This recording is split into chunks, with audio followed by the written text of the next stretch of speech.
Ok, ¿está bien ahí? ¿Se ve? Se ve bien. Perfecto. Bueno, buenas noches con todos. Gracias por venir una vez más a mi oficina. Gracias a Alfonso Molina. Gracias a Henry Márquez por organizar todas estas charlas muy bonitas y divertidas.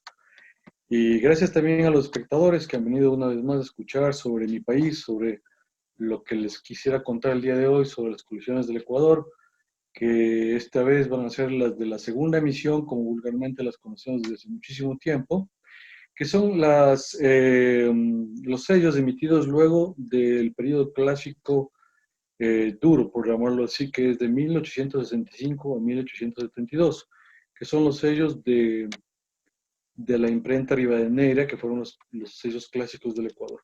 Una vez que se usaron aquellos, terminaron su tiempo de vida, arrancaron esta segunda emisión del Ecuador, que ya no fue tipografiada, sino fue litografiada en alrededor de 1872 fue fabricada y fue puesta en circulación para el año de 1873. Es una serie muy bonita de tres valores, con un medio real azul, un real naranja y un peso rosa. Básicamente, interés personal mío nació cuando tenía alrededor de 13 años. Tuve una visita a mi madrina en la ciudad de Guayaquil y justamente, como ya coleccionaba algo de sellos, me dirigieron donde Justo Campaña Zúñiga, en el año 78, en donde Justo Campaña Zúñiga, que era un dealer en la ciudad de Guayaquil, me atendía muy bien y me empezó a vender unos sellos muy, muy bonitos, muy baratos. Dentro de estos fueron los de la segunda emisión. Posteriormente, cabo de un par de años, conocí a Víctor Isa Rodríguez en la ciudad de Guayaquil, que realmente tenía una colección fabulosa de la segunda emisión y fue ya mucho más mi interés hacia la misma una vez que conocí la colección de Víctor Isa Rodríguez, justamente en los almacenes de Don Antón, en el centro, en las telas que vendía Don Antón en la ciudad de Guayaquil. Esto me dio un interés muy personal desde muy chico para empezar a coleccionar estas estampillas que realmente son muy bonitas y no son muy caras, por lo que he logrado poco a poco interesarme por ellas hasta el día de hoy. Otra persona que influyó mucho en mi interés personal por esta serie fue Oliver Bertosa, quien conocí en el año 95. Oliver Bertosa era un suizo que emigró acá al Ecuador y vivió en Quito y trabajó muy fuertemente en un catálogo de sellos postales, en donde nos explicaba mucho las variedades, los dentados, las emisiones, y significó mucho para mí haber conocido a Oliver Bertosa en el tema de esta serie. Posteriormente tuve la oportunidad de conocer a Leo John Harris vía mail primero. Él vivía en St. Paul, Minnesota, y luego en Chicago, País, en el 2001, cuando viví en Chicago. Y personalmente conocí a Brian Mulhouse en Londres en 2010, que fueron la primera persona en cuanto a teoría y la segunda persona en cuanto a material, que me ayudaron muchísimo a conseguir sellos y sobres, más que nada de esta bonita serie litografiada del Ecuador de 1873, conocida como la segunda emisión. Luego que llevo ya este año coleccionándola aproximadamente 42 años, también llevo exponiéndola en tradicional 8 años. He tenido la suerte de ahorita justamente en Wuhan obtener una medalla de oro FIP, finalmente luego de todo este trabajo. La colección también ha tenido una evolución en cuanto a su nombre. Arrancó en el 2002 exponiéndose aquí en Quito en discusión nacional con un nombre del Second Issue de 1973. Posteriormente, ya para evitar el second issue, ese nombre, un poco aburrido, se me ocurrió cambiarle a la primera emisión perforada de 1873-1880 para la exposición en Ibarra. Posteriormente, cuando comprendí que en muchos países, sobre todo Argentina, Uruguay, le bautizan a las series con nombres propios debido a quizás de dónde fueron hechas o quizás lo que representan, que conmemoran, qué viñeta tienen. Me gustó mucho eso y en base a eso bauticé a esta serie para mí personalmente, para mis exposiciones, como la primera emisión perforada de escudos hechos en Francia. De esta manera participé en Cuenca en la exposición nacional.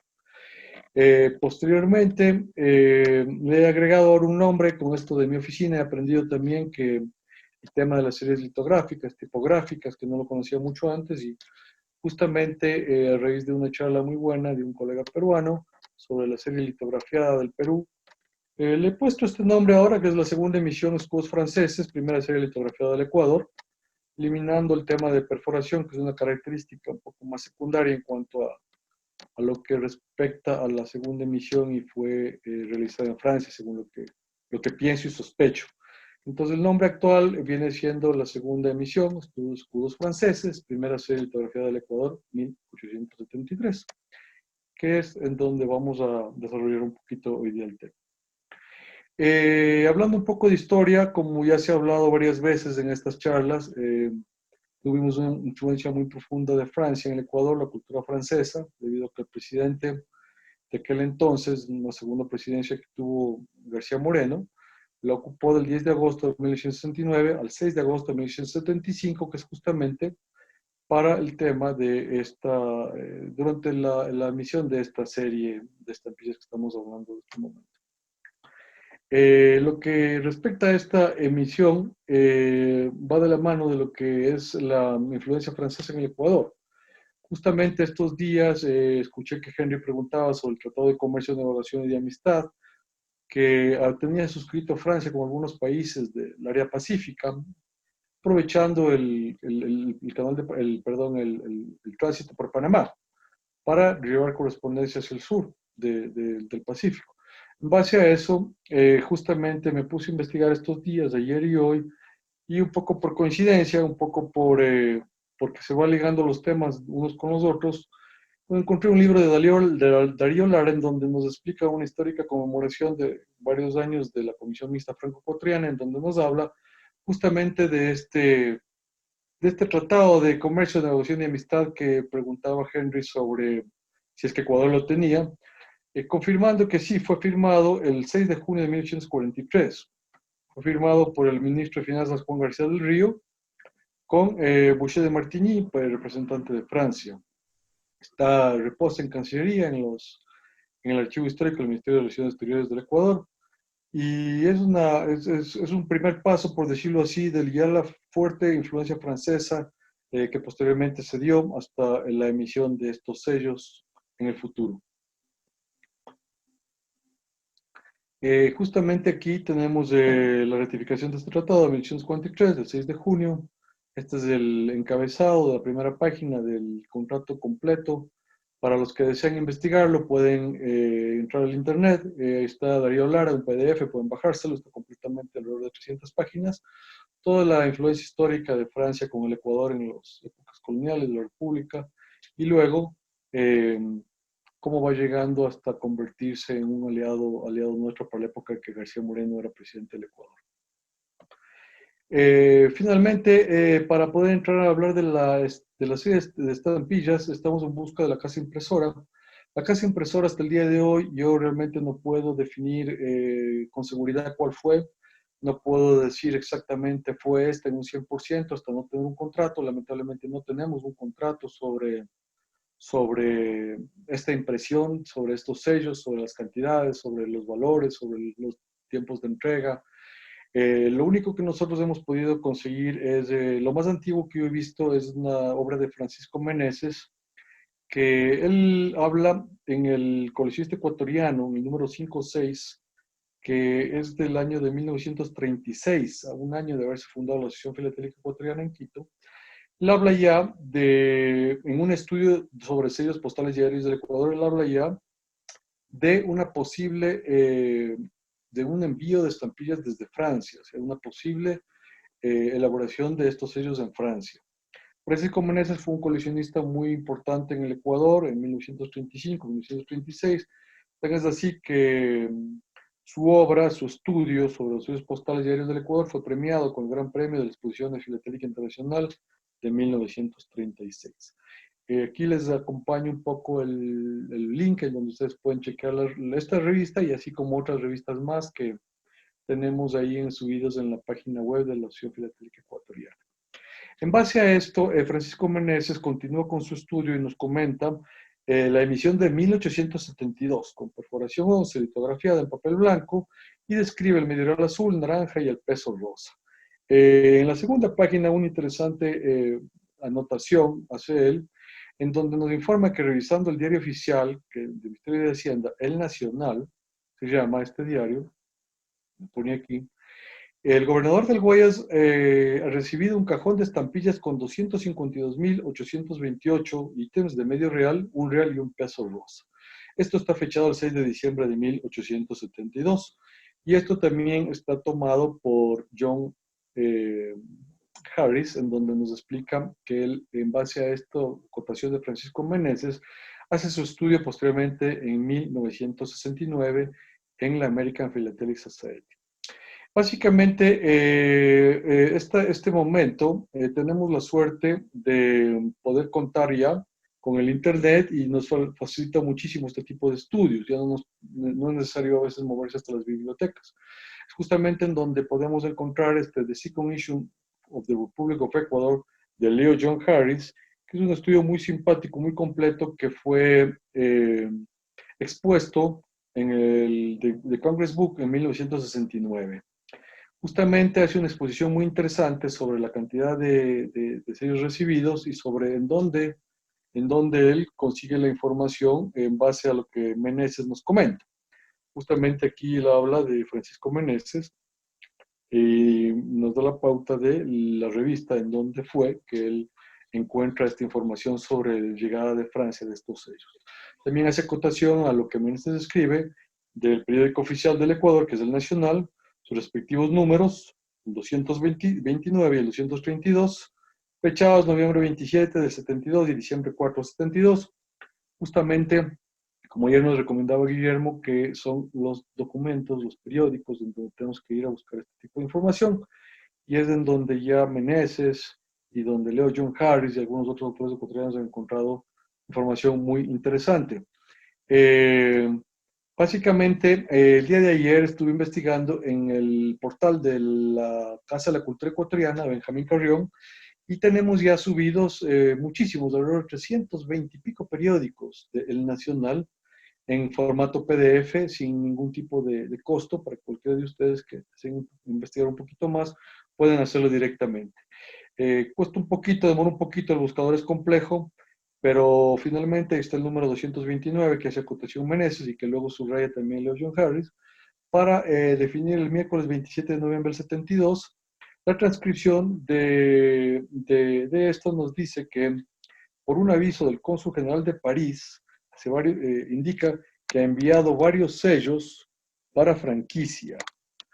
Esto se le informa al ministro de Hacienda, que el señor cónsul general de la República de París, con fecha 6, nos dice que en el vapor que dejará mañana el puerto de San Nazari, remite a ustedes la orden del Supremo con una marca G1 y rotulado a usted, conteniendo 252,000 y pico sellos de franqueo de medio real, un real y un peso, que sirva a usted disponer para que el Supremo Gobierno los utilice.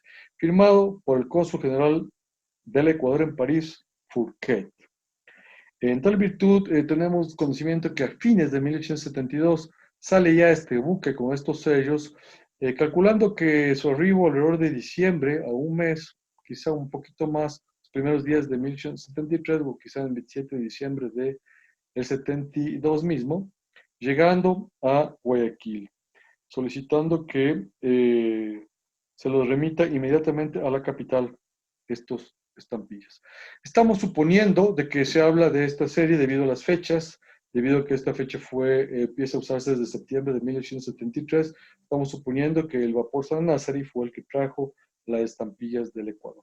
Hubieron algunas entregas, investigando el siguiente periódico oficial nacional, de la fecha posterior, nos explica igualmente que el cónsul general Burquet nos manifiesta que ha enviado con nuevas 2 cajas esta vez en el vapor Nuevo Mundo, la una conteniendo sellos y la otra útiles necesarios para las oficinas de correos. O sea, es posible que estemos hablando de matasellos y todo ese tipo de cosas que ya les hemos contado, que la influencia francesa de los matasellos en la primera misión del Ecuador fue muy, muy fuerte, ¿no? Entonces, aquí tenemos, en busca de la casa impresora, otra demostración posterior, 12 de octubre, 4 de octubre 72. La anterior, permítanme, era de noviembre, perdón, este es posterior, la anterior es de antes, es previa, Y en estas dos comunicaciones está muy claro que el cónsul ecuatoriano está enviando sellos desde Francia al país. Un poquito buscando los representantes diplomáticos del Ecuador en Francia, hemos analizado y vemos que justamente del 71, 1871, 1872, fue Bertrand Fourquet el cónsul general del Ecuador en Francia. Y para también completar la historia, hemos buscado los representantes diplomáticos de Francia en el Ecuador, que están a la derecha, que son justamente Edouard Pou de Vigne, el agente consular de 1862 a 1863 en Guayaquil, y justamente nosotros hemos encontrado una factura de Pou de Vigne, de la casa Pou de Vigne, por la emisión de material matasellos y material para cancelaciones de la primera emisión de sellos del Ecuador, facturando esto al gobierno ecuatoriano y recibido en Guayaquil en los primeros años para la primera emisión. O sea, la sospecha que teníamos antes de que los cónsules y las relaciones diplomáticas estaban de por medio, insertas profundamente en los quehaceres filatélicos, los quehaceres de provisión de estampillas y de provisión de matasellos y de todo este tipo de cosas entre el Ecuador y el país de Francia, se confirman con estos envíos para el año de 1872. Eh, entonces, por eso podemos deducir que la casa impresora fue la casa impresora en París de la época. La casa impresora en París de la época es la de Monet of París, París Mint, conocida también, que se encargaba de hacer no solo las estampillas, sino también las monedas. Entonces, vamos a partir de este supuesto, ya que hasta que no se encuentre el contrato no podemos 100% definirlo, pero vamos a partir de esto para designar a Desiré Albert Barré como el diseñador de las estampillas de la segunda emisión del Ecuador y a Anatole Hulot, que fue justamente que una vez que el padre de Desiré Albert Barré decide salir de la casa de Lemonnier, le dan como su asistente a Anatole Hulot para que trabaje en lo que son las estampillas de Francia y para que trabaje en lo que son las estampillas de otros países. Entonces considero que estas estampillas fueron hechas por ellos también. Espero no equivocarme. Fueron hechas en litografía. La litografía es un proceso diferente a la tipografía, en donde la tipografía, cada caché es diferente el uno del otro, de hecho pulso.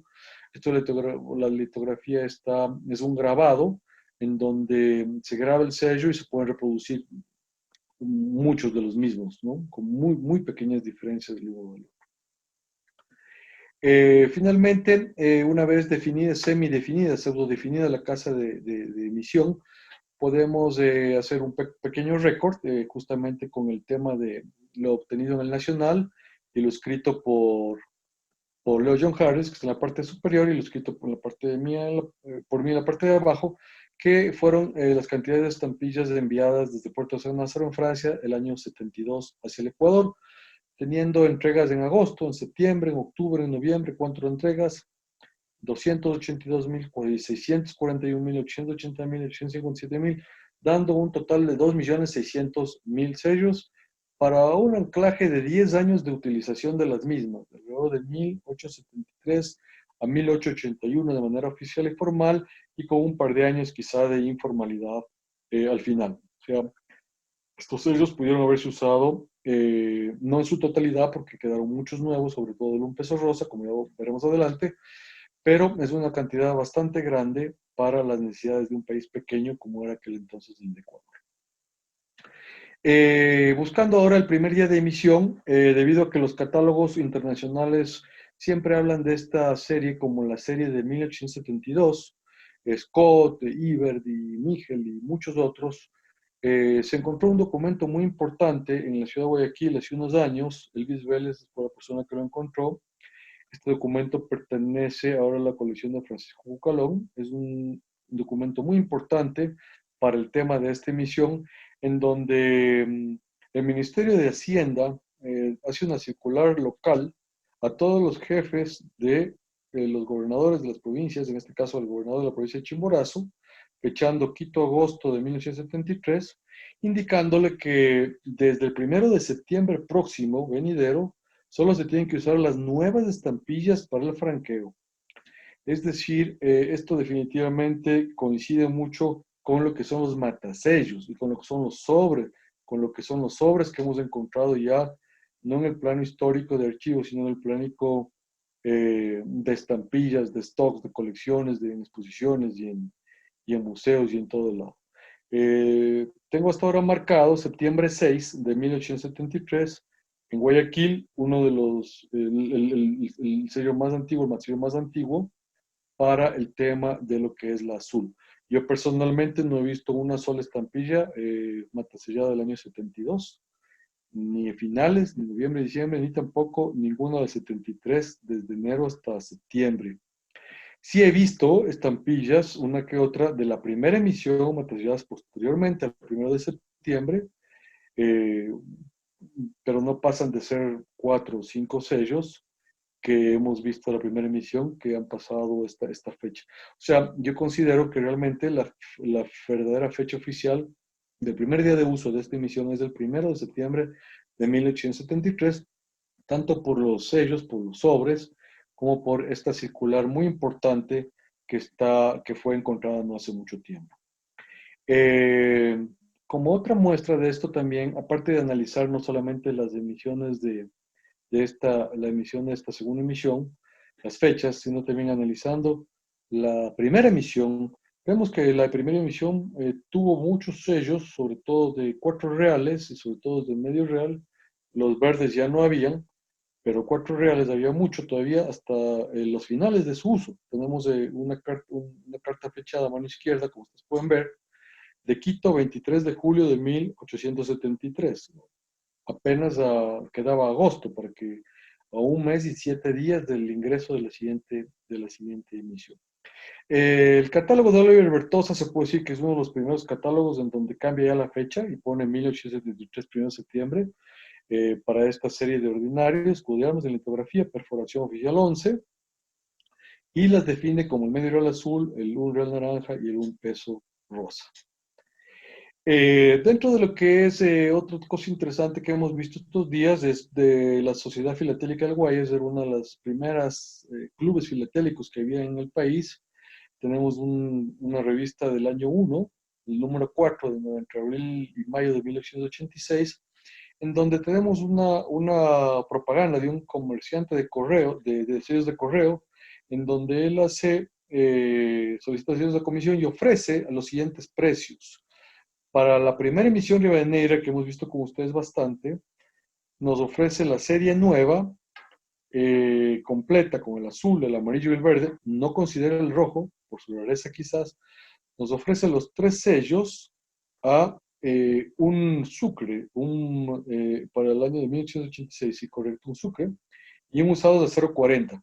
Y lo que es esta segunda emisión, propone el medio real azul, el naranja y el rosado, el peso, un poco más caro, un nuevo, 1,20, y un usado un poco más barato. Es decir, que para 1886, a los 5 años de haberse terminado esta serie, escaseaba ya el nuevo. Escaseaba el nuevo, a pesar de que ahora el nuevo en peso es muy común. Pero en el país escaseaba el nuevo. Es posible que el peso, como veremos más adelante, fue vendido, los sobrantes, afuera del país. Para la época de 1886, los sellos nuevos de esta serie eran más raros que los sellos de la primera emisión, un poco más caros. En nuevo, en usado no. Para entrar un poquito ya en materia de lo que son las estampillas, vemos aquí algo del medio real azul de la colección.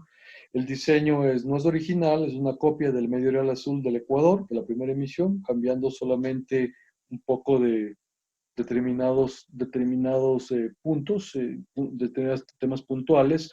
Se mantienen las grecas de alrededor, se mantiene el nombre arriba, el precio abajo, y es muy similar, pero es perforado, ¿no?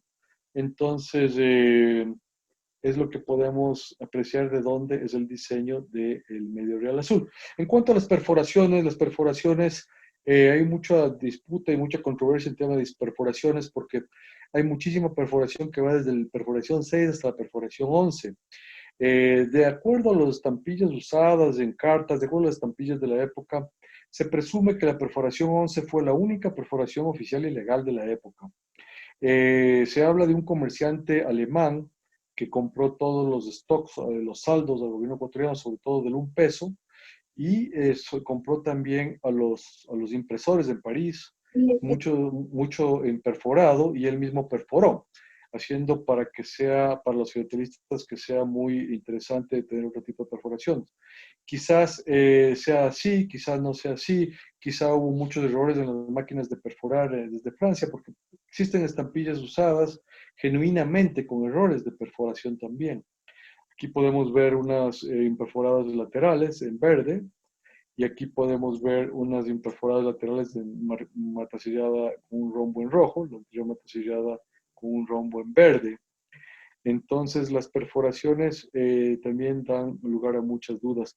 Hay inclusive un error mostrado por Leo John Harris en su estudio sobre una perforación en 4 sellos, y hay una segunda estampilla que está aquí a mano derecha, en donde vemos una perforación alrededor de los 4 estampillas, ¿no?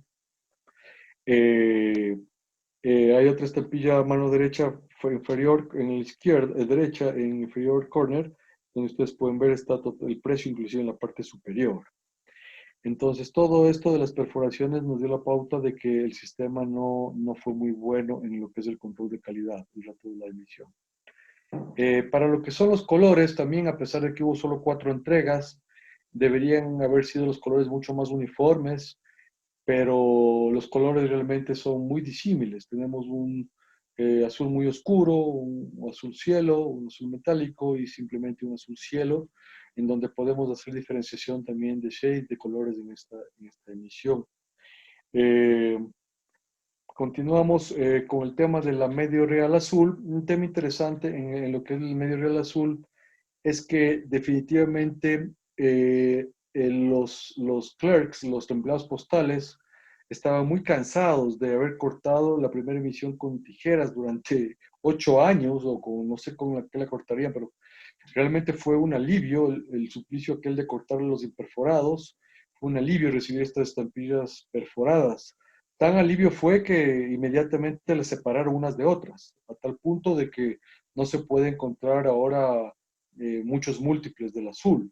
Los múltiples realmente son muy, muy difíciles, y tomando en cuenta que el un real naranja también no faltó, no escaseó, no era necesario, como la carta a la derecha que ustedes ven, muy comúnmente usar parejas de medio real. Entonces el medio real está usado como solo, está usado en unidades, en el 95% de los casos de los sobres, y realmente no se ven muchos sobres de parejas, conozco menos de 5 yo sobres con parejas del medio real azul, y en suelto también múltiples usados, aparte de esta pareja y de este trío, no he visto bloque de 4, no he visto del medio real azul. Entonces, una pena que no se consiga lo que son usadas en sobres o sueltas o duplicas, este tipo de estampilla en múltiple. Pasemos. Dentro de lo que es un descubrimiento, no sé, en los últimos 8 años, en la colección Conans, que era un filatelista silencioso que vivía aquí en el sur del país, muy importante para la filatelia ecuatoriana, se pudo encontrar este bloque, que es un bloque de 12 sellos nuevos, que realmente es una rareza, porque no, como les manifesté, ni siquiera hayan usado, pero el nuevo, los bloques de múltiples de medio real de la segunda emisión. En pareja, si bien es cierto, se puede ver de cuando en vez, en remates internacionales, pero muy, muy difícil de encontrar. Pero este bloque de 12 es realmente una joya filatélica y único. Dentro de lo que son el plating que se puede hacer a estas estampillas, debido a que existen diferencias mínimas entre unas y otras, podemos notar que la segunda estampilla de la fila superior, empezando desde la izquierda, no tiene el punto después de la palabra medio y antes de la palabra real, que es una variedad que ya se considera en los catálogos internacionales y en el catálogo Bertosa, el medio real sin punto en el centro. No es una gran rareza, pero este bloque nos da la pauta e indica que en la posición 2, contando de la izquierda, y en la posición 5, también me parece que en la posición 6, existen estampillas sin el punto entre medio y real. En la parte de abajo todas tienen punto entre la palabra medio y real.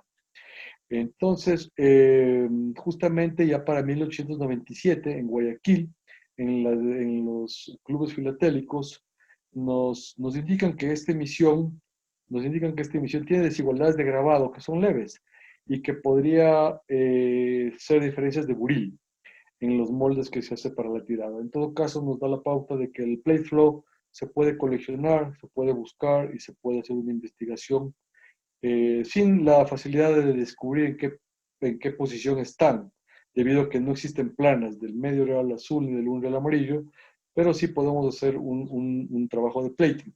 Para el trabajo de plating, en esta serie hemos tratado de ubicar dos estampillas mínimo, si es que es posible tres, con la misma diferencia, ¿no? Para poder definir qué es un plating, ¿no? Aquí en el plating 1 lo consideramos el que no tiene el punto entre la palabra medio y la palabra real. El plating 2 es el que tiene un punto y coma. El plating 3, etcétera, y así el O roto, la L rota, que son también catalogados del plating 4. Y así sucesivamente hemos hecho por primera vez un estudio sobre los platings de más o menos del medio real azul, pero sin saber en qué posición de la plancha se encuentran, solamente definiendo que existen ya que dos o tres sellos se repiten exactamente el mismo plating, ¿no? Por otro lado, para lo que es los amantes del postal history, de las cartas y ver las tarifas y todo eso, vemos que la tarifa por lo pronto era la misma que la tarifa para la primera emisión. La tarifa interna simple era un medio real. Para una onza, fracción de onza, o sea, media onza, pagaba medio real, tres cuartos de onza, pagaba medio real, una onza pagaba medio real. La tarifa interna doble era 2 onzas y pagaba ya un real. Si subía en cualquier tipo de fracción, tendría que redondearse al siguiente número superior y dividirse para dos sencillamente. Aquí a la derecha ustedes pueden ver una cartela Tacunga que marca 2,5 onzas en la parte superior derecha. Redondeándolo debido a la fracción, nos da 3 onzas su peso para pagar un real y medio, que es lo que está abajo. La tarifa externa simple para América eran 2 reales y la tarifa Europa era el medio real solo hasta el puerto de Guayaquil, para luego aplicarse la tasa de intercambio de acuerdo a los contratos navieros. Podemos también hacer un poco de postal history aquí con las ciudades y con los estafetas postales que subieron de la primera emisión, subieron alrededor de 10 o 15 más, teniendo alrededor de 55 a 60 estafetas postales para el periodo de 1873 a 1880. Aquí vemos las típicas, no les voy a cansar mucho con esto, pero las típicas, la Tacunga, Riobamba, tenemos la C8 en rojo, que son las más raras, Píllaros, Manta, Tusa, que era en el norte, una localidad muy cerca de Tulcán, las más raritas abajo, que son ciudades pequeñas de la costa, Baba, Balsar, Colimes, Vinces. Habíamos tenido ya Colimes con presupuesto del Estado, había aperturado en la época de la primera emisión, pero no teníamos sello en la primera emisión. Este es el primer sello que se conoce, matasellado en el estafeta Colimes, en la parte izquierda. La parte derecha ustedes pueden ver un poquito más de franqueos de esta emisión que en cuanto a plicas judiciales y en cuanto a cartas es relativamente más rara que de la primera emisión. Es bastante más rara. Se encuentran menos plicas que de la primera emisión. Acá tenemos un poquito, hablamos de las perforaciones arriba, las medidas, los cambios, hacia la derecha, hacia la izquierda, y un poquito los colores también. Y podemos ver un celeste muy pálido a la izquierda en el sobre de Alfonso Coronel dirigido a Quito, a José María Lazo, y los colores más oscuros en otros sellos. Se usaron también acompañando a papel sellado en 1879 para los documentos oficiales, este tipo de estampilla de medio real. No podía faltar el sobre internacional. Tenemos un sobre, se conocen algunos sobres de París, y aquí hay un sobre dirigido a Lehman Kem en Nueva York, que está fechado en 1876, enviado desde Guayaquil de Manuel Orrantia, ¿no? Este es lo que es un sobre internacional. Para la segunda estampilla, eso los que le tengo que contar del tema de la primera estampilla, la segunda estampilla es el Unreal Naranja. El Unreal Naranja es curioso porque no nace de la estampilla del medio real azul del Ecuador, ni tampoco no se copia de cuatro reales, y se copia de la estampilla de 1863 de Costa Rica, que fue hecha por el American Banknote. Entonces había mucha especulación sobre si el American Banknote que hizo esa estampilla de Costa Rica también hizo esta estampilla del Ecuador, esta serie del Ecuador. Eh, por lo demostrado, al parecer fue hecha en Francia, pero es interesante porque la gente de Francia copió esta estampilla relativamente en su aspecto general, no en 100%, pero su aspecto general, con el porte, el precio, porte real arriba, y lo que es abajo el precio, una especie de nosotros con un escudo, una montaña, ellos también, nosotros también con la montaña. Es muy interesante el llegar a descubrir algún momento el por qué fue copiada desde Costa Rica. Eso no lo tengo muy claro. No lo tengo muy claro. La estampilla de un real también cuenta con los mismos errores de perforación, que tenemos perforaciones a la izquierda, movidas 3 milímetros, movidas 2 milímetros, una perforación en la mitad del sello. Justamente aquí nos comenta Leo John Harris que alrededor de 30.000 estampillas fueron obtenidas por Herr Bredemeyer de Hamburgo, que las vendió a los filatelistas en los 1890. Entonces, interesante saber si Bredemeyer la compró directamente en Francia. Hay unos que opinan eso y otros opinan que las compró al gobierno del Ecuador. Los remanentes, sobre todo los remanentes del peso rosa, que era una estampilla bastante cara para la época y que existe muchísimo nuevo, ¿no? Justamente también nos da la pauta esta estampilla para poder hacer un poco de plating. Aquí tenemos en la R de Real, tenemos una cruz entre la R y la E, que con un escáner es muy sencillo de revisar. Tenemos tildes después de la E y tenemos rotas las letras y los main plate flows, como le llamamos, los más importantes son esta mancha sobre la L, que definitivamente es una mancha totalmente del plating porque es similar en los dos sellos que vemos, es exactamente igual en dimensiones y en forma, en dos sellos de distinto color, distinta impresión, distinto momento de impresión, pero exactamente con el mismo problema de plating aquí. No podía faltar también los matasellos. Tenemos matasellos de Quito, matasellos de Vinces, que son bastante raros, pequeños pueblos de la costa, matasellos de Ibarra, al norte del país. Y tenemos unos fragmentos de cartas a Francia, donde tiene el recibo de Calais, el tránsito por Calais. Y tenemos también algo de múltiples. En esto, del Unreal, no hay problema en encontrar múltiples, tanto sueltos como en sobres, a diferencia del medio real azul. Aquí podemos ver a la UPSI, que marca un error de año, un 8 de febrero del 73. A la UCI mucho tiempo no cambió el matasello y mantuvo como también Tulcán en la primera emisión que mantuvo desde casi los 8 años, mantuvo el año 72 en su matasello. Tulcán, ahora la UCI también mantiene el matasello 73 acá.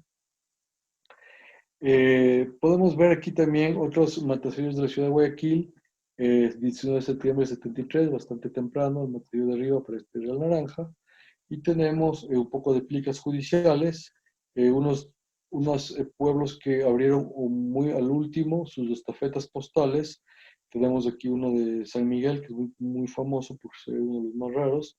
Y justamente Pablo Pérez me ayudó con la imagen del sello de la derecha, que es Santa Ana, que no lo había visto, que también es uno muy raro, quizá único, de lo que son pueblitos chiquitos. Tenemos también sobres privados, como este para Miguel Arroyo Arriba, en Quito, pagaban un real por el doble porte, y doble porte interno, y tenemos a mano izquierda el doble porte para los civiles de Guayaquil a Quito, también correspondiente de un real. Aquí tenemos ya un poquito de franqueos más pesados, más largos, más grandes, son 5 reales para pagar el franqueo de 10 onzas, sobre muy bonito. Otros bicolores con el azul, en donde, como ustedes pueden ver arriba, tiene 15 onzas para pagar 7,5 reales. tenemos justamente 7 reales y un medio real azul para Martín Cajas en Quito. Eh, Aquí, como les manifestaba, se puede ver múltiples del un real, 12 un cuarto marca, 12 un cuarto onzas, que como la fracción sube a 13, tendría que pagar por 13 onzas, lo que viene siendo dividido para 2, son 6 reales y medio. Es justamente la tarifa que está puesta, 6 reales y medio, y lo que consigue mandar esta carta desde Ibarra a la ciudad de Guano, de temas de judiciales, para juicios y eso. Aquí tenemos 11 para marcar los 6 reales, con este judicial también de Riobamba Ambato. Son ya franqueos pesados, son franqueos un poco más difíciles, más raros, de correspondencia judicial de juicios y eso. No podía faltar, siendo un real, el bisectado. Entonces tenemos unos bisectados de algunas ciudades, el rombo, el material rombo fue usado en algunas ciudades, el material PI fue usado en Quito, en Guayaquil, en Tusa. Tenemos bisectados de Pichota, tenemos de Chimbo y tenemos también de la ciudad de Guano. Abajo un sobre muy bonito, en donde no es un sobre, perdón, es una plica, en donde está Guano en bisectado. Arriba tenemos los matasellos de Santa Elena, ya con fecha, con fechador, que son pueblos muy chiquitos. Y este es un sobre muy, muy difícil, muy raro, único, que nos da la pauta de que el PI, el matasello PI, que es este matasello en rojo alegórico de la parte de aquí que estoy mostrando, que originalmente fue usado un par de semanas en Guayaquil, luego usado toda la distancia en Quito, y finalmente terminó para la tercera emisión siendo usado en Tusa, que es una ciudad al norte del Ecuador, Rocafuerte, se cambió después el nombre de Rocafuerte, perdón, Pichota Rocafuerte, Tusa era San Gabriel, Tusa cambió el nombre a San Gabriel cerca de Tulcán, en el norte del Ecuador, cerca de Colombia, un poblado muy chiquito y no tenemos idea cómo llegó a parar el PI, el puerto interno alegórico, a esa ciudad. Y aquí tenemos una carta impresionante también. Esta es originaria de la colisión Conan, es posible que haya venido de la colisión de Ferrari. Es una gran rareza esta carta bisectada con PI de Tusa. Matasellos pequeños, matasellos rojos, perdón, ciudades como Cuenca, Píllaro, Poquilí, Chimbo, Pelileo, también muy interesantes, en rojo. Y los bisectados componen el tema del Unreal naranja. Para terminar, el Unreal naranja tenía que haberse quitado de circulación cuando entró la nueva serie, que es la nueva serie que hizo la American Banknote, la tercera serie del Ecuador, cuando se cambió el sistema decimal. Básicamente, arriba tienen una tabla en donde la conversión de medio real era 5 centavos, un real era 10 centavos, y así sucesivamente, hasta tener los 8, el 1 peso eran 8 reales, que correspondía a 80 centavos. Y finalmente, cuando terminó la conversión de la moneda, pesos de oro, tenemos 100 centavos equivalía a un sucre. Durante este pequeño tiempo del 81 al 82, 83 y quizá 84, hubieron unas que otras correspondencias franqueadas con sellos de ambas series.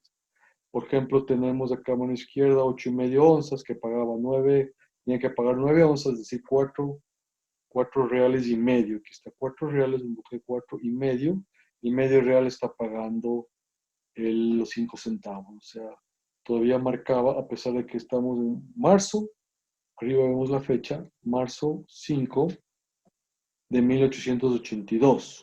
Estaba marcando la antigua tarifa, ¿no? Eh, Tenemos un fragmento abajo de Pablo Pérez que me envió el día de hoy, en donde marca un real naranja adjunto a una bisectada de la serie de American Banknote de 20 centavos que se produjo por la emergencia de marzo-abril. Pero eso ya es posterior, es previo al resello de sobrecargo de 10 centavos, lo cual hace esta pieza muy, muy rara, muy, muy interesante. Es el primer día que la he visto el día de hoy y decidí hacerle un alcance aquí para que ustedes la vean, que los sellos naranjas continuaron usándose posteriormente, juntamente con la emisión ya, con la tercera emisión de la American Banknote. No podían faltar también las cartas del exterior. A mano izquierda una carta que ahora pertenece a la colección de David Lund, a la derecha una carta mía, que son cartas, la una a París, transatlántica, con el envío de Guayaquil, sale de Quito, 3154, pasa a Guayaquil, su tránsito en Guayaquil, llega a Calais y pide la marca de intercambio, el tampón, para luego ser entregada en París. Y a la derecha una carta hacia el sur, a Santiago de Chile, con una pareja para pagar 2 reales de lo que es la tarifa externa local, simple. Interesante también esto del Lama Nkema, el archivo de la colección que fue encontrado en los Estados Unidos y que ahora reposa en el Hagley Museo y Librería, en donde hay un detalle de más de 220 cartas del Ecuador que fueron destruidas. Justamente aquí les hago una referencia para los que les interesa, pueden entrar. Ahí está la dirección USPCS de Org Resource. Ahí pueden entrar y ver el KEM archivo colección de toda esta masacre de sobres de Lehman Kem que salieron del Ecuador hacia allá. En mano derecha ustedes pueden ver que se puede entrar a esa página web y ver por fechas y ver por destinatario y ver exactamente cómo son los sobres que reposan. 227 sobres todos con las estampillas cercenadas, cortadas y rotas, en donde el museo los conserva hasta el día de hoy. Esta es la masacre del Laman Kem que se le llama, y Ecuador no podía perderse esto, no podía haber fallado lamentablemente. Esta serie tampoco. Entonces aquí tenemos una estampilla rota, una pareja de sellos rotos, eh, enviadas a Nueva York, ¿no? Estos sobres dan lugar mucho a posteriores intentos de falsificación, de gente que intenta lavarlos y gente que intenta llenar los espacios con otros sellos matasellados similarmente, pero que no corresponden a la carta. Lamentablemente, para evitar esto, no se han hecho muchas cosas a nivel mundial. Yo quisiera proponer en algún momento de manera oficial, tanto a FIAF como a FIP, que este tipo de sobres sean considerados y permitidos en las exposiciones, tal y como están. Ya que, por ejemplo, en el tema de aerofilatelia, los crash covers se permiten quemados o semirrotos. Estos son sobres que también cumplieron su objetivo de salir y llevar una comunicación de un lado al otro. Sencillamente, en algún momento durante su vida útil fueron cercenados. Esto no debería, obviamente no debería mostrarse todos de esta manera, pero si es que existe un sobre, una colección así, relatando el tema del Lama Nkem, relatando los archivos y lo que ocurrió, con una historia atrás, no solamente un sobre roto, ¿no? Sino con una historia atrás, con algo que demuestre que ocurrió, como lo tenemos en la web y está demostrado, se permite exhibir este tipo de sobres, tal y como están, porque también son parte de la historia filatélica y parte de momentos en donde gente por desconocimiento cortaba los estampillas o los intentaba sacar con las uñas y quedaban en este estado, ¿no? No le veo la razón de que estos sobres deban ser desechados y botados. Pienso que históricamente también pueden constituir una pequeña parte informativa en nuestras colecciones. Eso también se me ocurrió una vez que he visto este tipo de sobres. Pasando luego a las cancelaciones UPU, ya cuando Ecuador formaba parte de la UPU, tenemos muchas cancelaciones UPU en los sellos amarillos, anaranjados, Unión Postal Universal, Ambato, Hoyo, Guayaquil. O sea, al parecer este tema prohibido, que no debía ocurrir, que no debía pasar, estaba muy en boga en el Ecuador sin que las autoridades lo paren y lo prohíban, ¿no? Eh, lo que es una fantasía también, mucho tiempo hemos visto esta estampilla en lo que son los catálogos internacionales, no tenemos el gusto de tener un ejemplar, hace unos 5 años hemos conseguido uno, que es un sobrecargo de 4 centavos sobre el un real naranja. Esta es una fantasía que dentro de unos stocks que he comprado, encontré un papel a máquina de escribir que dice 1882, 4 centavos, fantasía de Jeff Reyes. Se le adjudica al señor Jeff Reyes, me parece, no sé quién será este señor, este tipo de fantasía para el 4 centavos, que en algunos catálogos inclusive consta, como pueden ver, marcado 1882. Esta es una estampilla falsa, obviamente sobrecargada en aquella época, extravagante, por decirlo así. en donde no tiene por qué haber sido. Lo interesante es que tiene matasellos usados, los dos matasellos que se conocen tienen matasellos usados buenos, al parecer falsificaron quizá en estampillas usadas. Una estampilla también vi una vez en invertido de estas, compré en eBay y nunca me llegó. Así que está ahí en posición normal, en posición invertida. Pasando ya a la última estampilla, que es la estampilla del 1 peso. La estampilla del 1 peso viene siendo copiada del medio real azul, de la estampilla francesa a su vez. Tenemos errores de perforación que son considerados rarezas y son considerados carísimos. Esta colección tiene apenas dos parejas, la una perforada intermedio y la otra perforada completa. Pero luego del estudio vimos que el señor alemán parece que fue el que dejó de perforar estas estampillas, las vendió perforadas, o sea, tienen un origen espurio, por decirlo así, no tienen un origen de emisión imperforada como prueba por parte de los franceses o por el gobierno ecuatoriano. Son estampillas que fueron hechas ex profeso, lamentablemente, estas imperforadas, ya que no se conocen pruebas tampoco. Eran uno de los errores más raros que se podía pensar antes, pero ahora investigando se puede decir que no pueden formar parte de rarezas, ¿no? Ya que pasaron por una mano especulativa. La segunda emisión tiene la suerte de tener el peso rosa con planas completas, se conocen dos planas completas. Las planas están conformadas por 12 columnas contra 17 filas, lo que forman 204 estampillas, y se ha analizado el play flow de las mismas, definiendo, esta vez sí, que son grupos de 30 sellos los que han ido calzando, ¿no? En este caso, la posición 1 a la 5 y la posición 26 a la 30, la parte de abajo, son los bloques de 30 que han sido calzados. Entran dos bloques en la parte de arriba completos y una pequeña parte de un tercer bloque. La parte de abajo igual, van calzando estos bloques. Esto en cuanto a lo que se refiere a una plana completa que se conoce. La segunda plana completa tiene otra disposición diferente, pero es exactamente lo mismo con los bloques de 30, es decir, tiene un espacio inicial de dos filas y luego viene el bloque de 30, luego otro bloque de 30 y otro espacio de dos filas. O sea, fueron bloques conformados de 30 sellos, siempre igual, los que iban dando a lo que es esta de 1 peso. 1 peso, como manifesté, se encuentra en múltiples de nuevo, es muy común, se encuentra bastante. Las planas no son comunes, solo existen dos, pero múltiples sí se encuentran muchos, sobre todo bloques de 4. Aquí podemos ver distintos colores, shades, rojos oscuros, pálidos, en lo que es el tema del peso. Podemos ver también otro bloque bastante grande, interesante. Y podemos también hacer la diferenciación de colores típica en las colecciones tradicionales, en donde tenemos rosas fuerte, indian, violetas, dark pink, pink, hot pink, light pink, inclusive una especie de cafeces, ¿no? Son los que vamos a ir distinguiendo. Es posible también que durante el tiempo hayan cambiado por efectos climatológicos de conservación aquí. Muchos de ellos fueron conservados en vitrinas, muchos de ellos en calor, en frío. Es posible que haya afectado, pero definitivamente no hubo un color paralelo para toda la emisión. Sí, sí, sí es de notar que realmente hubo problemas en la coloración. Lo que son los franqueos del peso son muy difíciles, son muy raros. El peso, acuérdense ustedes, eran 8 reales. Entonces aquí teníamos que pagar 16 onzas. Justamente aquí está pagando una carta de 15 y medio. 15 y medio por la fracción sube a 16 onzas de una carta de la Tacunga Quito. Bastante grande, el juzgado segundo municipal de la Tacunga.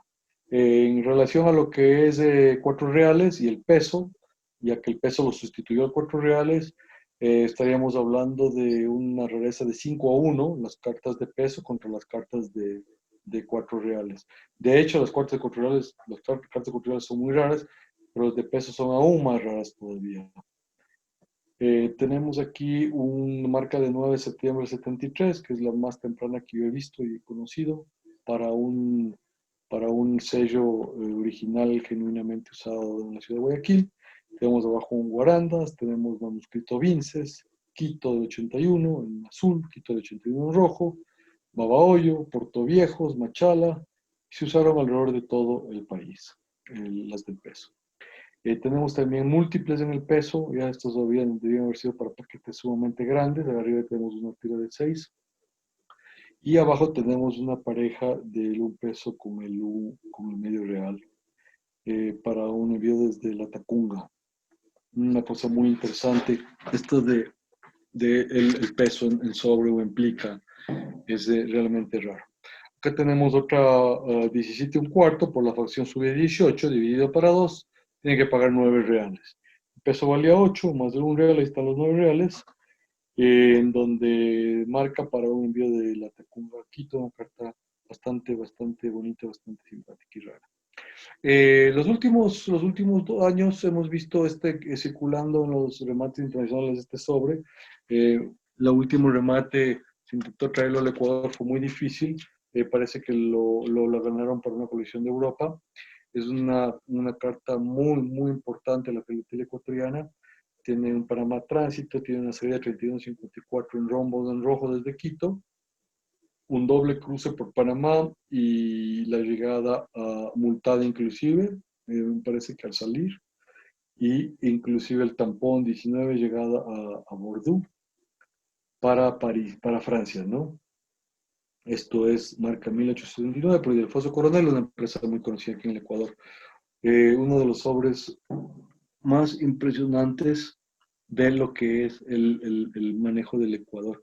Analizando el cachet, no es un cachet 3154, es un cachet del ancla francesa, ¿no? En rojo, el que marca ahí arriba. Es un cachet 3154 que es un rombo originado en Quito y aquí el caché que vemos es un caché de la ancla francesa originada en Guayaquil, esta empresa era de Guayaquil. Una carta muy rara. Para ir cerrando el tema, quisiera tocar un poquito el tema de las falsificaciones. Obviamente este sello fue falsificado por los hermanos Spiro. Tienen más perlas las letras de medio y real son más chicas, más separadas, no hay punto en la mitad. Es otro diseño, el real también, y el peso también es muy diferente en lo que son las líneas, lo que son las líneas horizontales, la textura del papel y lo que es el entorno. Muchos vinieron prematasellados con estos rombos negros. Por otro lado, se encuentran a veces las falsificaciones de Spiro con una litografía, con una palabra en la parte de atrás de facsímil, la palabra facsímil. Entonces, eso lo hace más identificable para las gentes, para las personas, para los nuevos coleccionistas. Generalmente vienen intentados 12,5, es lo que se encuentra en el azul de las falsas de Spiro. Tenemos las falsas de lo que es el peso de la misma manera, algunas se encuentran con facsímil, son mucho más difíciles. A mano izquierda ustedes pueden ver las falsas de Spiro en otras letras más chicas y diferentes, el cóndor también diferente. En la parte derecha tenemos las falsificaciones Fournier, que es definitivamente otra estampilla completamente distinta, en donde el un peso lo tienen en rosado y en rosado fuerte. Esta falsificación de Fournier es mucho más rara que la falsificación de Spiro para lo que marca aquí. Tenemos el bloque de 25 sellos, que es como venía en las emisiones de Spiro. Tienen una bandeleta a los 4 lados bastante amplia que no se encuentra en los originales. Y también venía matasellado y engomado estas hojitas ahí para el medio real azul, ahí para el un peso y ahí para el un real naranja. Las famosas gomitas, las famosas falsificaciones de Spiro. Otro tipo de falsificaciones, justamente ya ahora hablando de Bredemeier, que es el alemán que supuestamente compró los saldos, ya sea Francia, ya sea Ecuador, y los perforó él. Podemos ver aquí un bloque de 4 en donde, como ustedes ven, tiene una perforación totalmente artesanal y este tipo de perforaciones realmente no se consideran errores, se consideran hechos de exprofeso. Desde el por sí son raras, el hecho de un bloque de 4 nuevo en naranja es sumamente raro. Se encuentra mucho en usado, no en nuevo en naranja, a diferencia del peso, que sí se encuentra en nuevo en bloques. Pero estos temas de las perforaciones nos hacen pensar de que fue hecho de manera exprofeso para poderlas vender. Bredemeier es quien se considera, igualmente en el stock comprado existe en su nombre y con la fecha de 1878. Y de ahí podemos pensar también que esta pareja imperforada que tengo es de esta proveniencia de Bredemeier. Otro tipo de falsos, pero ya muy burdos, son estos que se encuentran a veces en el mercado. Hay que considerar que no hubo pruebas de esta emisión, no existen pruebas. Todo lo que no se parece al original, yo lo considero personalmente falso. Muchas veces hay gente que lo considera pruebas, lo cual yo pienso que no es así. Esto en el Internet puede encontrar fácilmente estas reproducciones de la parte derecha, sobre todo de la parte izquierda, que son fantasías de la época, ¿no? Tenemos aquí, por ejemplo, una estampilla que se le asigna al señor Taylor dentro del stock que conseguimos con una falsificación del medio real de la segunda emisión muy interesante y muy rara porque no se ve mucho de esto.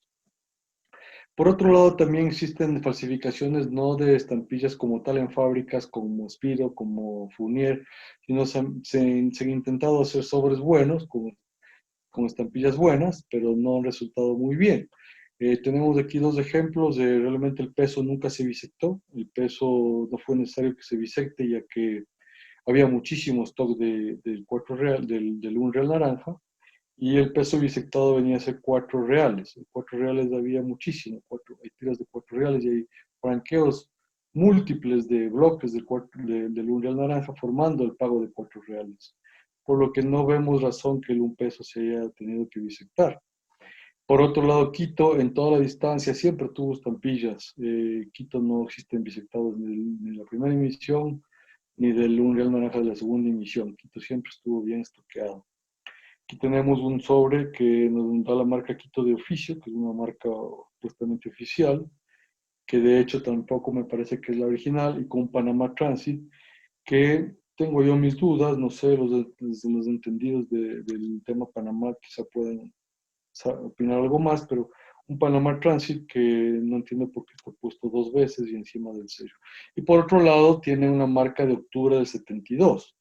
En algún momento he leído en algún lado, he escuchado en otros lados que decían que los sellos llegaron y apenas llegaron tuvieron un uso en el Ecuador y luego dejaron de usarse. Yo no pienso que haya sido así, ya que los sellos para tener que llegar al Ecuador tenían que llegar un mes de trayectos desde Francia y luego el viaje de Guayaquil a Quito era un via crucis para que se tengan que inmediatamente poner en uso en octubre del 72. Es una época en donde hay mucha estampilla usada en Quito de la primera emisión. Octubre del 72 no fue un mes en donde hubo escasez de sellos a nivel de Quito. Y por otro lado, tenemos arriba un fragmento pequeño también en donde le hacen un supuesto disectaje con Quatiu en francés, puesto tanto en pluma como en matasello, que son cosas hechas, son hechuras, no son cosas que han pasado por el correo. Si es que fuesen originales, serían excepcionales, serían ítems excepcionales. Otro tema parecido al anterior, que sustituye espacios rotos por la masacre de Le Mans, son estos sellos que justamente parece a primera vista que han sido pegados encima de los espacios de donde fueron rotos los sellos de Lehman Kemp que les mostré anteriormente. Lamentablemente este es un sobre comprado por un buen amigo en una subasta internacional y que hasta el día de hoy parece que no pudo ser reintegrado, pero nos da la pauta luego de investigarlo de que son sellos pegados encima, que no, esos 2 reales de envío a Nueva York no fueron los originales. Por un lado no está mordiendo el matasello en ningún momento al sobre, y por otro lado tenemos los transitors, no tenemos también, el Nueva York parece ser bien, pero realmente no sé, es un sobre que es dudoso, lo diría yo. La segunda emisión, como les decía, es muy apetitosa para temas de ventas. Existe en el mundo una en Europa, colección en exposiciones, y existe en el Ecuador una colección en exposiciones. Solo existen dos colecciones en el concierto internacional de exposiciones y que hay otra colección en formación. Entonces los sobres son muy difíciles de conseguir y hay que tener mucho cuidado con estos franqueos de plicas y estos sobres. No existe un hallazgo como hubo en la primera emisión, donde se encontró una muy buena cantidad. posible que los pocas que existan en segunda emisión también sean parte de aquel hallazgo, no sabemos, pero son realmente muy buscadas y no son tan populares por el hecho de ser segunda emisión, no son tan populares. Básicamente, he intentado tratar de hacerles llegar a ustedes lo que en mi tiempos de mis años de coleccionismo he aprendido. El 50% de esta colección fue de Víctor Isa Rodríguez, un 30% fue de Oliver Bertosa, y el 20% lo he conseguido yo a través de la Conans, a través de las búsquedas de los últimos 40 años, que es más o menos lo que me ha podido llevar hasta el momento a poderles darles esta charla, que termina este momento cumpliendo justamente una hora flat. Muchas gracias. Gracias, Paul. Muy bueno. Gracias. Muy buena. Muy bien, Paul. Muy bueno. Muchas gracias, Paul. Muy interesante, gracias. Perfecto. Paul, una curiosidad. Felicitaciones, Paul. Gracias.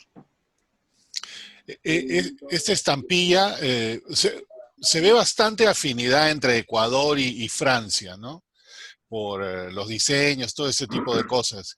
Y me parece que los franqueos mixtos de Francia y Ecuador son del 7.2 y la línea F va hasta el 7.4. ¿Se conoce, se ha escuchado, se ha rumoreado de esta estampilla perforada también siendo parte de esos franqueos mixtos con estampilla francesa? No, lamentablemente no existe ningún, están más o menos creo que censados 24, 25 sobres, y de los cuales son unos 23 con estampillas ecuatorianas y francesas, son unos 2 o 3 solo con francesas, y no hay ninguno con estampillas de la segunda emisión y de Francia. Aunque está dentro del periodo y pudiese existir, digamos.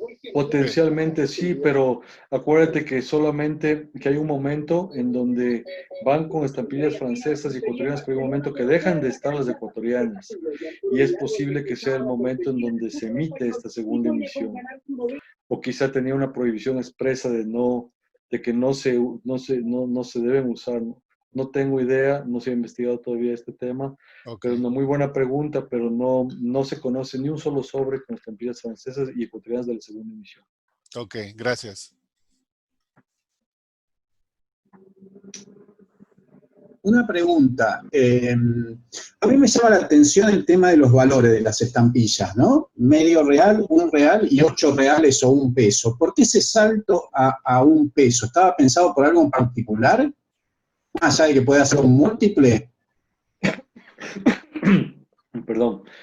Básicamente en el Ecuador había las estampillas, todo lo que era el proceso judicial, los procesos que pasaban por juicios, tenían que llevar estampillas. En otros países tenían el porte libre, pero aquí no. Entonces, cuando se formaban juicios muy grandes y tenían expedientes muy pesados, tenían que llevar portes grandes, sobre todo para la Corte Suprema de Justicia de las provincias o para la Corte Suprema de Justicia del país. Corte Superior de Justicia de la provincia, Corte Suprema de Justicia del país. En ese caso, podemos ver que hay los franqueos grandes, con 4 reales de la primera emisión y con peso en la segunda emisión. Pero sí, realmente es bastante raro y me parece que fueron hechas en demasía, ¿no? Fueron hechos un tiraje demasiado largo, por eso es lo que ahora abundan los sellos de un peso nuevos. Perfecto. Bien, bien. Gracias. Paul, una pregunta. Claro. ¿Es común que a los sellos esos de esta serie le falte parte del dentado? Mira, es justamente el tema este de que no sabemos si es que partieron ya desde Francia con los problemas de dentado y que existían ya los problemas del dentado en la máquina local, o como hay otras teorías, nos dicen que hubo muchos remanentes que se vendieron imperforados en Francia mismo a estos comerciantes, y estos comerciantes los vendían, los perforaban de manera artesanal con las perforaciones del 6 al 11, o inclusive los vendían imperforados. Entonces, no estamos seguros por qué, pero existen muchos problemas con la perforación de esta estampilla. Gracias. Sí, lo que pasa es que me llamó la atención el bloc de 12 sellos nuevos En la hilera inferior están todos con como 3 dientes menos en la mitad del sello, en la misma posición. Ah, sí, no había visto. Puede ser, puede ser. En todo se repite. Una, Sí, Edna, dime.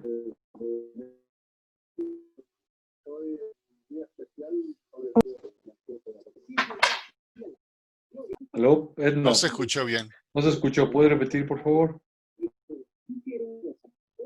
el pliego rosa que muestras ahí, ¿existen cuántos de esos pliegos así? ¿Tú sabes Sí, o correcto, claro. Existen dos pliegos completos. Uno está en el Ecuador y otro está en Europa. Son 204 estampillas las que conforman ese pliego completo. Pero existen muchos múltiples, alrededor de 9 múltiples de grandes, que son los que yo tengo, que los que mostré, que son de 30, de 40 estampillas. muy bonito, Sí, bonitos. Gracias.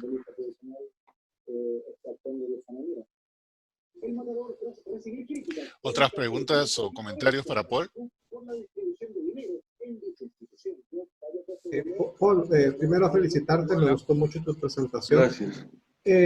Entonces, solo quiero saber si entendí algo bien. Entonces, por lo que explicaste, los empleados postales en Ecuador como que les encantó que ya vinieran perforados y ellos despedazaron los pliegos. Eh, Eso. Sí, es posible porque no se encuentra, existían las cajitas de esas de estampillas y es posible que en alguna vez yo leí que relataban historias de que cuando no tenían nada que hacer se ponían a separar los sellos y obviamente les facilitaba de lo que antes tenían una experiencia mortal con cortar los imperforados y ahora les vino así y más que nada era para el franqueo sencillo básico, el medio real.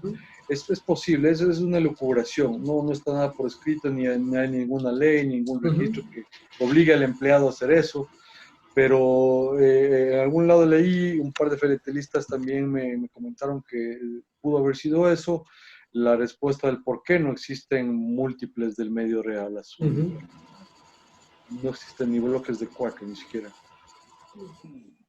Muchas gracias. Y considerando que... Aldo. Adelante. Bueno. No, dale, gente, dale. No. Dale. Ya, ok, Paul, ¿cómo estás? ¿Qué tal? Bien, A ver, bien. vamos a ver.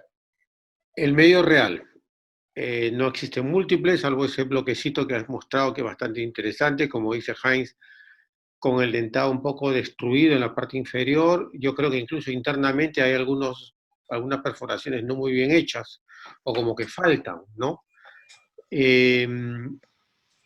Pero en cuanto a sobres, veo poco. O sea, veo algunos sobres con franqueos altos, ¿no? Con varias piezas, algunos con un par, pero en general veo poco. Se lavó mucho, porque veo mucho material suelto con cancelaciones de muchas ciudades, pero esto va más que nada para el lado de marcofilia, ¿no?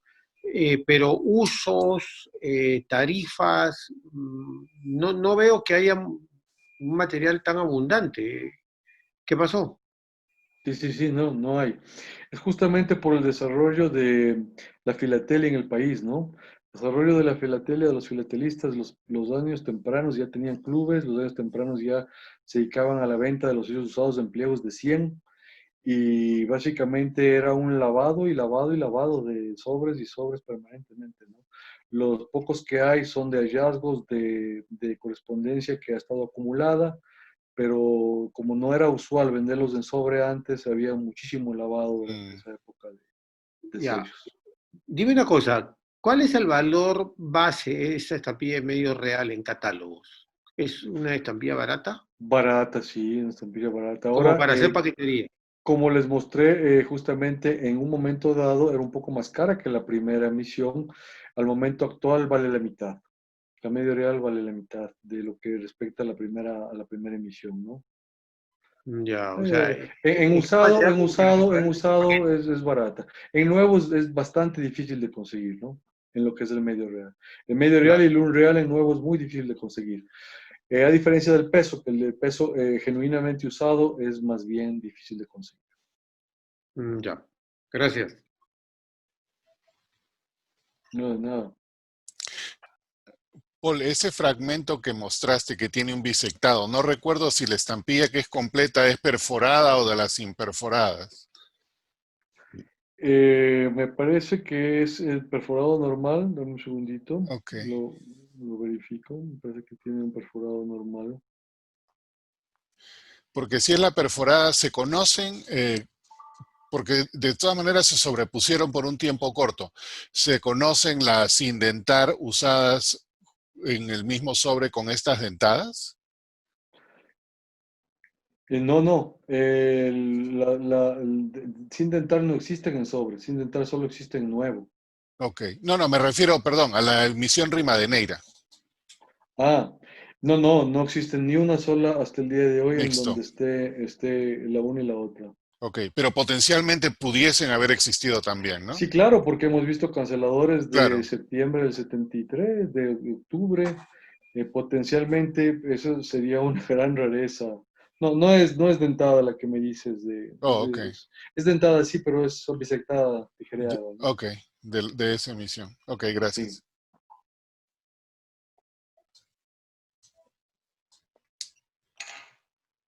Una pregunta, Paul. Claro, Bueno, felicitaciones por la charla. Muy buena. gracias. ¿Puedes mostrar el último sobre a Nueva York? El último. Claro.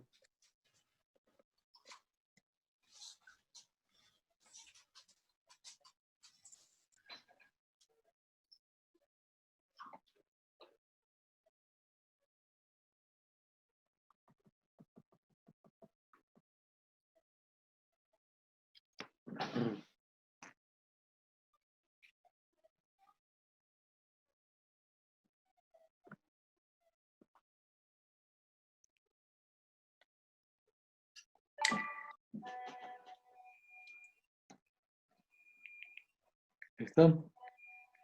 Sí, esa. ¿Puedes ampliarle el lado de la estampilla de un real?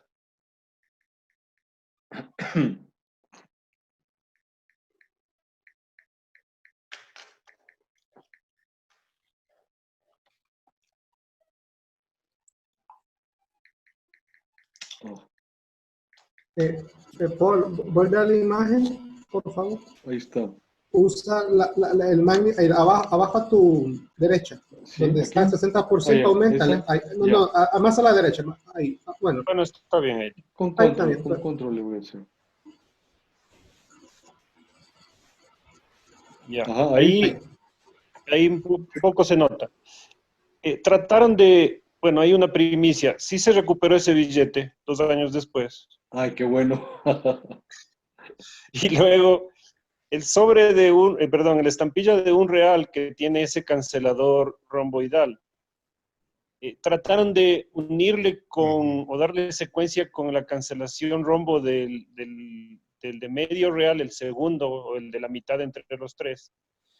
Y en realidad no lo lograron. No hay una secuencia lineal del cancelador. Hacen como un ángulo entre que termina el cancelador del medio real y del lado del cancelador del un real. Entonces, eso indica también que trataron de, digamos, alinear las dos estampillas para que parezca que es buena la cancelación. Luego ese rombito de la izquierda, la cancelación de rombo de la estampilla de la izquierda, muerde como un milímetro en el sobre, pero en realidad está como repintado, el color de la tinta es un poquito más oscuro. Y como tú decías, ahí hay varios temitas, ¿no? La una es, no tiene salida de Guayaquil, no tiene costo de transferencia de pago. No, esta es Cuenca, ¿no? Pero tiene que pasar por Guayaquil. No tiene paso por Panamá, que probablemente digamos, fue por valija, pero igual no. Lo que sí es una carta buena, pero la cancelación no corresponde. Los sellos se pusieron posteriormente. Diego, ya que mencionas Panamá, una consulta. ¿Ecuador tenía agencia postal en Panamá o usaba la agencia postal de Colombia? No, ¿Sabes? eran agentes postales. No tenía una representación. Ok, ¿Puedo complementar algo? por favor. Según los registros oficiales, hasta los años 20, Ecuador tenía agencia postal en Panamá. Al menos en 1917 lo tenía. Aparece en el presupuesto de correos. Agente postal en Panamá. No sé si en esos años lo tenía, pero ya para la primera década del siglo XX sí lo tenía. Interesante. Porque una de las cosas por la cual a Perú le hicieron lío al entrar o le pospusieron todo un año para entrar a la UPU fue precisamente eso, porque Perú no tenía agencia postal en Panamá. Y Ecuador, que entra ahí un año después, me imagino que le habrán hecho el mismo pleito. Pero es especulación, ¿no? Porque también podían usar una agencia de tercera. Alguien está preguntando sobre la caligrafía de la carta en el chat. Básicamente, la caligrafía de las cartas es muy, muy bonita y es muy diferente de oficina a oficina, de remitente a remitente. Realmente no, en la filatelia no estudiamos mucho el tema de caligrafía, para responderle al amigo, que no sé quién escribió la pregunta, pero no es trascendente el tema de la caligrafía en lo que es la filatelia. Es bonito visualmente, es llamativo, sí, ¿no? Tener una carta muy bonitamente escrita, yo qué sé, pero no genera más rareza ni menos rareza la manera de haber estado escrita. La elegancia, por decirlo así.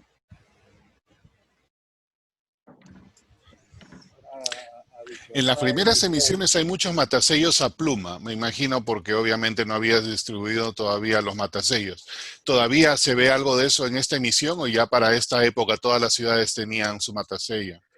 Lo que pasa es que habían pueblitos que recién iban abriendo su oficina y a medida que abrían su oficina tenían que matasellar, no recibían a tiempo el matasello con fechador. Y Ya. también tenemos, exactamente igual que en la primera emisión, tenemos unas 7, 8 oficinas que arrancan con un manuscrito de la ciudad en donde se anuló el sello, sin que haya llegado a, por ejemplo, Manglar Alto y, por ejemplo, Charapotó, son dos ciudades que tienen matasello a pluma. Me parece que sí se mostraron Ya. en la presentación. Eso también lo pregunté antes, pero quizás en esta época sea un poco diferente. Todavía para esta época no hay presencia en el Amazonas ecuatoriano, ¿no? No hay poblaciones, no hay nada de eso. No. Todavía, No, ok. nada todavía.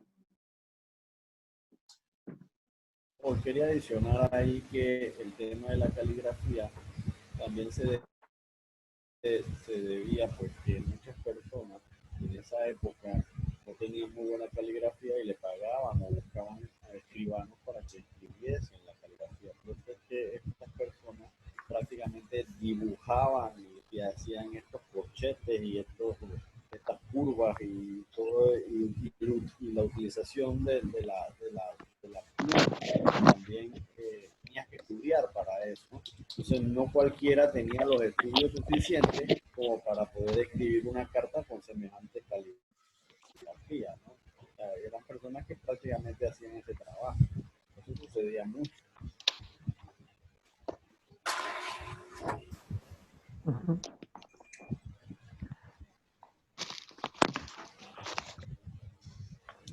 ¿Alguna pregunta o anotación adicional?